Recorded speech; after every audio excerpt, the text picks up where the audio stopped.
Good morning, সবাই কেমন আছো? তো শুভ সকাল, জয় মা মনসার জয়। আজকে সকালটা শুরু করলাম। আমার তো জানো আমি সকাল উঠে আজকে কাজেই বসে পড়েছি। কাজ ছাড়া তো আমার কিছুই নেই।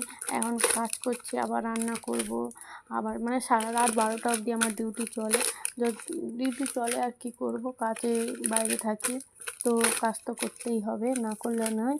তো জীবনে কিছু করতে হলে নিজেকে কিছু ইনকাম করতে হলে নিজের কষ্ট করতেই হবে। আর তোমরা একটু প্লিজ আমাকে সাপোর্ট করো, একটু পাশে থেকো। এই ছোট্ট বোনটাকে সবাই একটু হেল্প করো। আর সবাই ভালো থাকো, সুখে থাকো, সবাই মা বাবাকে নিয়ে ভালোই থাকো। তো চলো, আমার একটু কাজটা, আমি এই কাজই করি, হেয়ার বেল্টের প্যাকিং। তো তোমাদের কেমন লাগছে এটাও জানাতে হবে যে আমার ভিডিও কেমন লাগে।